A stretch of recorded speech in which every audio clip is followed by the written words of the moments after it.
I'm Mr. Black, and this is Beyond Creepy, and this is this year's Christmas video. In J.F. Roto-Rome's book, Monsters of the World, Volume 3, there is a rather peculiar tale involving a sighting of a white-haired, abominable creature.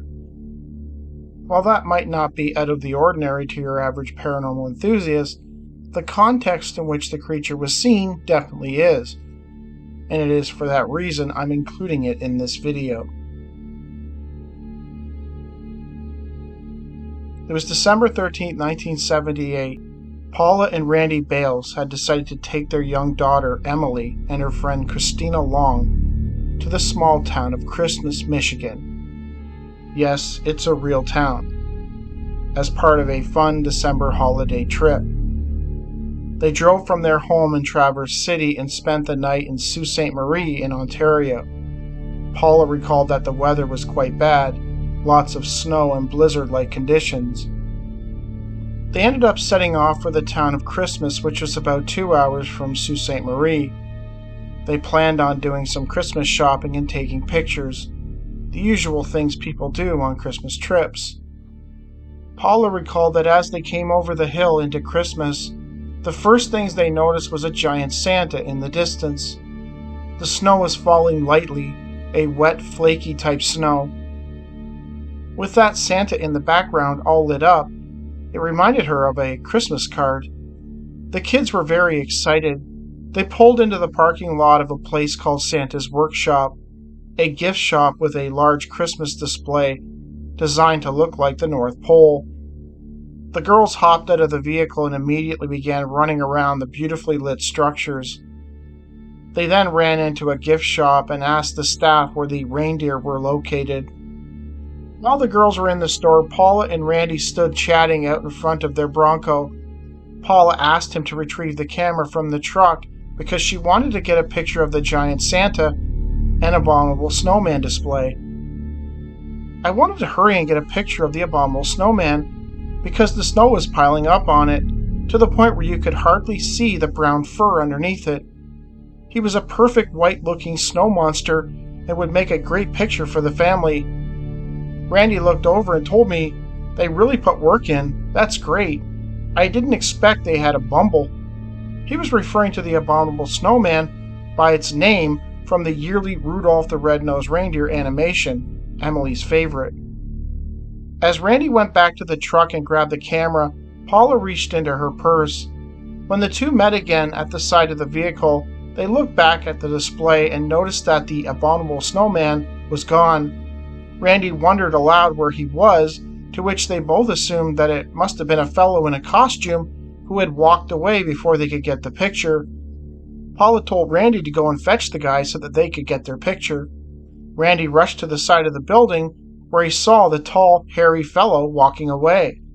Paula ran up to Randy and together they watched this, what they assumed to be giant man in a costume, lumber past a fence and disappear into the forest. Randy wondered what he was doing, to which Paula reasoned that he might be going on his lunch break. They shrugged it off and went into the gift shop. They began speaking to the lady who worked there and asked what time Bumble or the abominable snowman would return, as they would really like to take a picture with him. "What abominable snowman?" the woman asked. She had no idea what Paula was talking about. After explaining what they saw, another customer overheard them, then another. Paula and Randy found themselves out in the parking area pointing and explaining. Then one of the other customers let his dog out of his truck.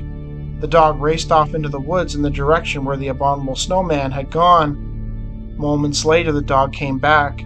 It was yelping and upset.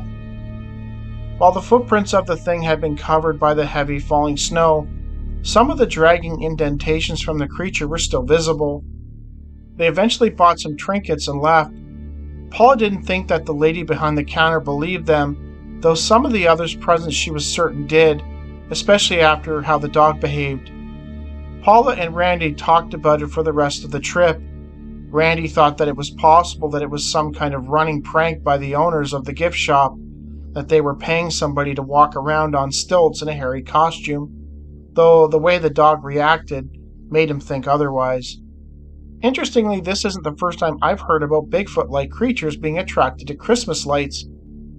In her 2006 book, Hunting the American Werewolf, Linda Godfrey wrote of a case from Pennsylvania. Apparently, every December for many years, a Palmyra inventor and philanthropist named Irvin Young and his wife Fern lit a giant electric Christmas star on the Calmoraine Hill, known as Bluff. Area resident Judy Wallerman told Godfrey that as a teenager in 1970, she would often sit on a nearby hillside and watch the star through binoculars just to see the bright lights. One evening that year, while peering through her binoculars, Wallerman noticed a shadow-like figure darting about beneath it. The figure was near human in shape and covered with shaggy brown fur. It seemed to be focused on something. It didn't stand fully upright, and it had a lumbering gait. It was slightly stooped, but definitely on two legs. Wallerman saw the creature on other nights too. It seemed to run around the star before running back into the forest. Upon telling some friends, she discovered that at least 4 or 5 of them had seen it too. They had even given it a nickname, Bluff Man or Bluff Monster. Her friend Rochelle Klemp told Linda, "It seemed human because it was upright, but size-wise, it was taller than an average human." Wallerman provided a sketch which was included in Godfrey's book. In 1987, after Whitley Strieber's book Communion was published and became a massive hit, Whitley began receiving thousands of letters from people who claimed to have had an experience similar to his. The sheer volume of letters coming in daily were too much for Whitley to ever think about reading, but his wife Anne was determined to read all of them. She felt that if somebody went to the trouble of writing them, then somebody better be willing to read them. While some admittedly were written by crackpots and skeptically inclined troublemakers, others were far more personal. Eventually, Whitley and Anne would publish some of these letters in their 1997 book, The Communion Letters. When I started talking to Albert Rosales back in 2015, one of the very first books he ever recommended I read was The Communion Letters, which I eventually did. For me, one of the more interesting letters came from a man in California. It was December 25, 1958, East San Gabriel Valley, Southern California.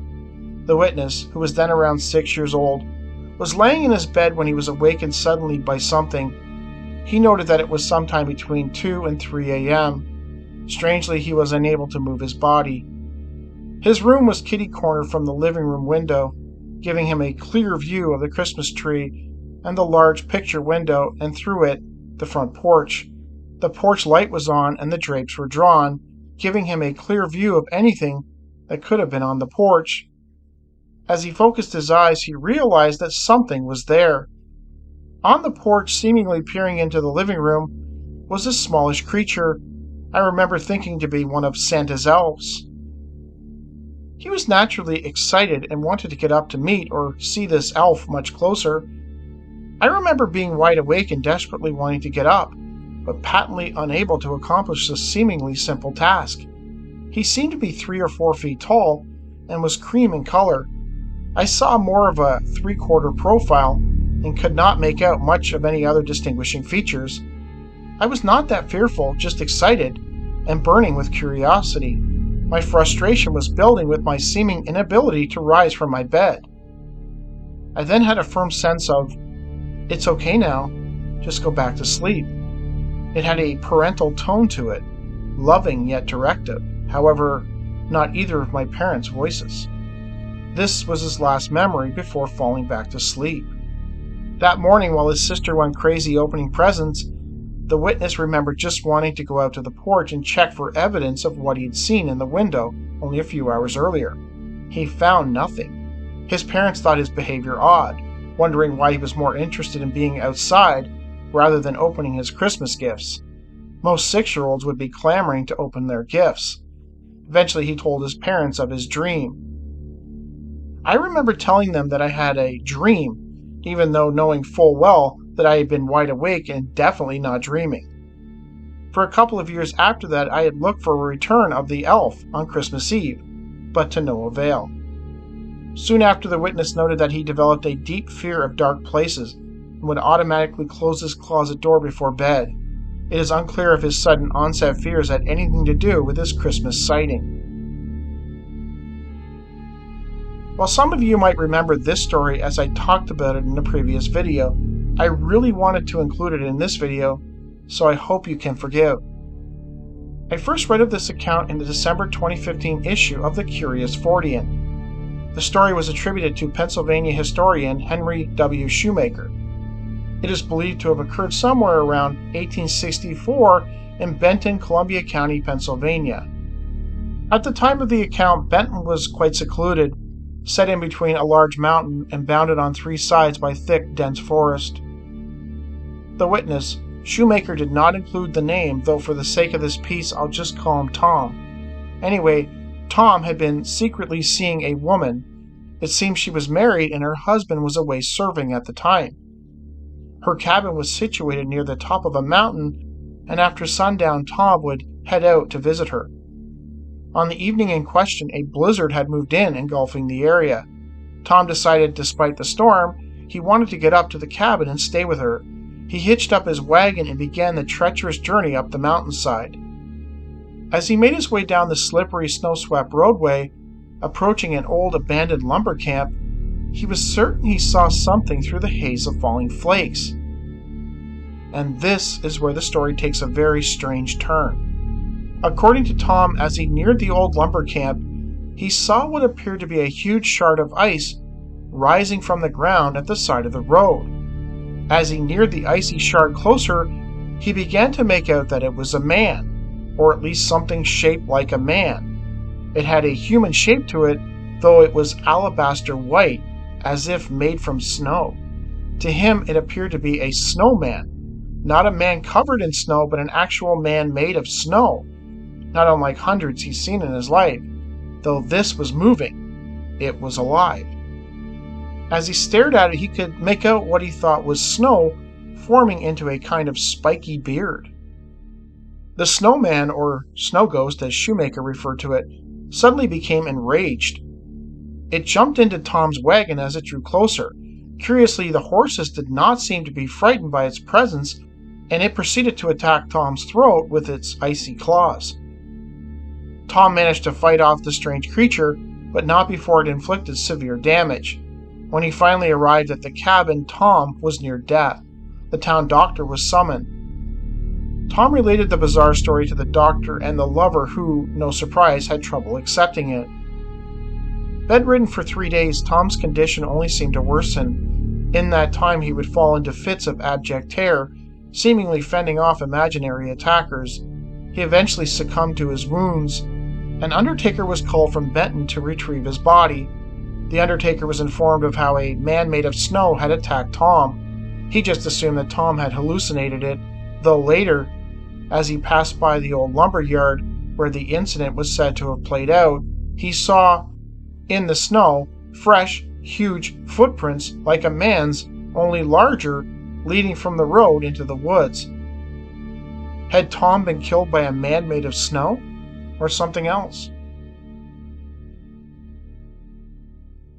In his 1993 book, Nightmare Forest, Michigan researcher D.Y. Hampton details a number of strange and interesting cases, though there were a trio that stood out for me above all. When you hear these accounts, you will understand. It was December 9, 1992. The Gaylor family of Holly, Michigan, were visiting some friends in Bay City, which was about an hour away. The Gaylors included a mother, a father, and 2 children. The son was 14 while the daughter was 12. They were driving along State Park Drive at around 7:45 p.m. when they spotted what they thought was a bear standing near the Coquelin Bridge. The father actually pulled the car over and the whole family stared at this dark creature, which suddenly began to float.